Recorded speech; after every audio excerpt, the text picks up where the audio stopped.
Good morning, students. Myself, JVN Brijesh Kumar Yadav, Faculty of Education and Methodology, Jyoti Vidyapeeth, Women's University, Jaipur. I welcome to all of you in my digital class.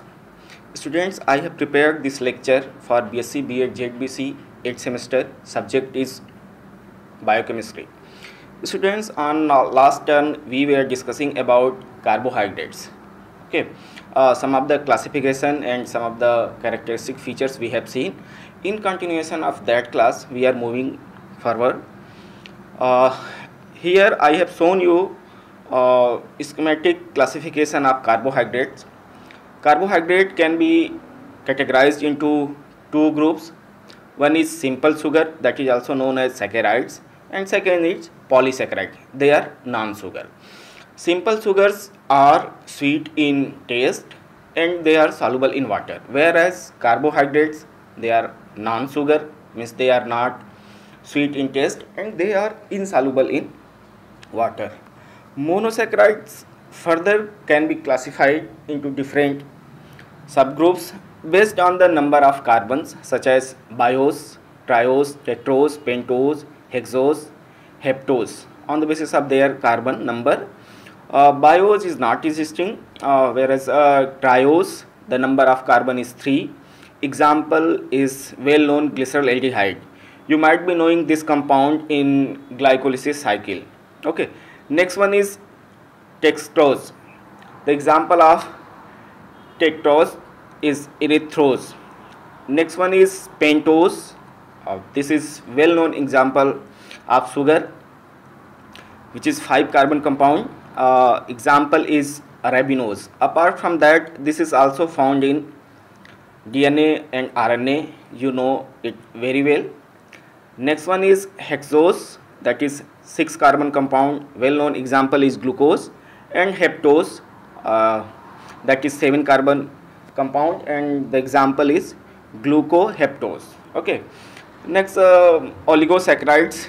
This further can be classified into different groups depending on number of sugars, such as disaccharides, when 2 sugar molecules will be there.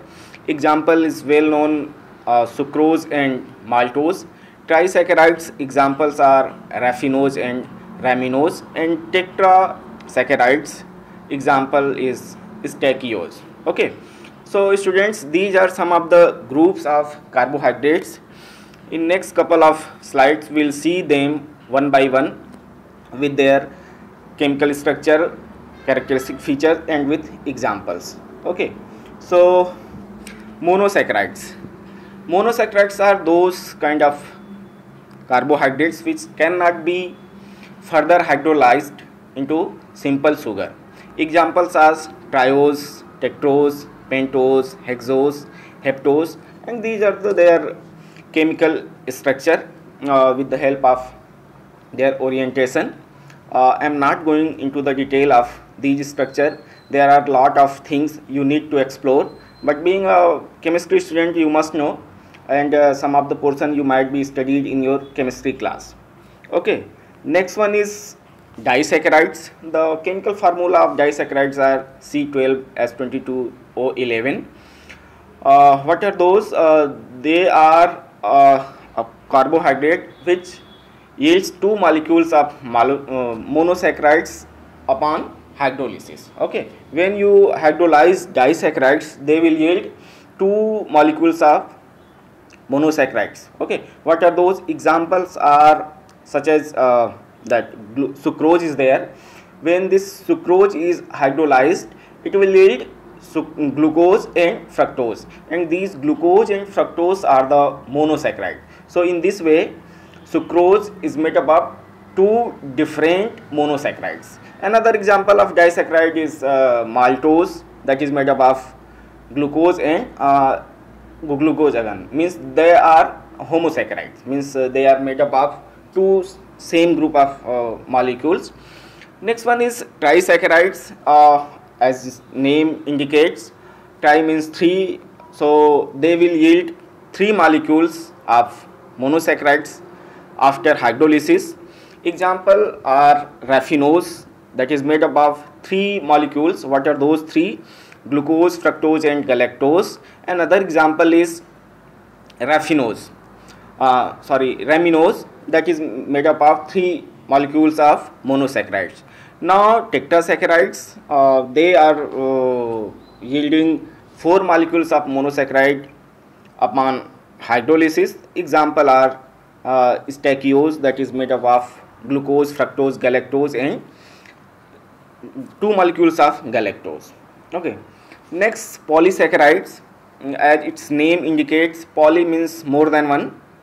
So when number of monosaccharides join together, they form polysaccharide. They are also known as glycans.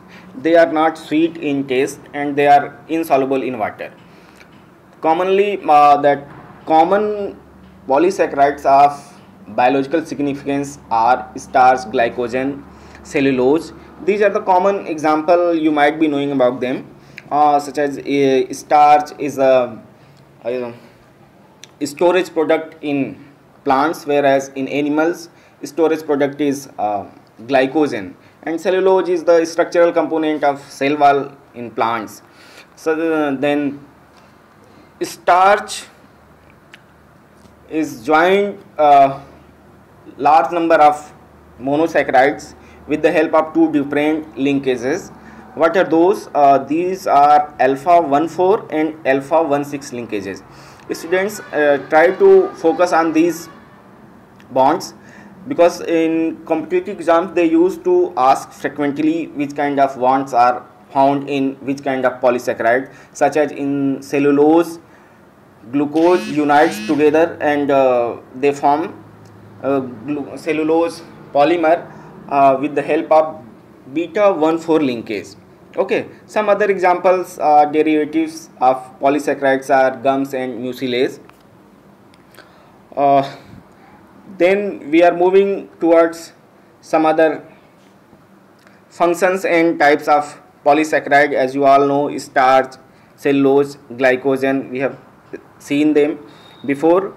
Starch is energy source obtained from plants. Cellulose, you know that structural component of cell wall. Glycogen is storage form of glucose in animal cells. Apart from these, they provide carbon atoms for the synthesis of fat, protein and other substances in our body. Some of the non-digestible polysaccharides are dietary fibers such as cellulose are there.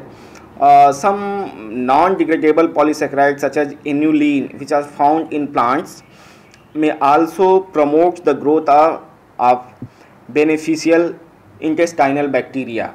Okay. Now something about the function of carbohydrate. As you all know that carbohydrates function as primary source of energy, because this is the first step to generate energy. You might be remembering in your respiration chapter, glycolysis is the first step, and this glycolysis start from glucose. So that glucose is the first step for the generation of energy. Some other functions, it function as storage of food. It also acts as a framework in the body in the form of cellulose. Apart from that, they also act as a anticoagulant, antigen and hormones. Okay. After that, students, this is one of the interesting topic in carbohydrate, agar. This agar is one of the important compound which is frequently used in biotechnology field.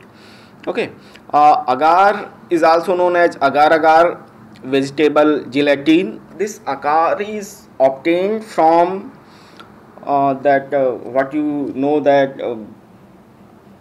red algae. Okay, red algae, that Gelidium species is there, Gelidium, Gracilaria, these two, but Gelidium is frequently used. So this agar is obtained from Gelidium, that is red alga. The chemical constituent of agar are that agarose and agaropectin.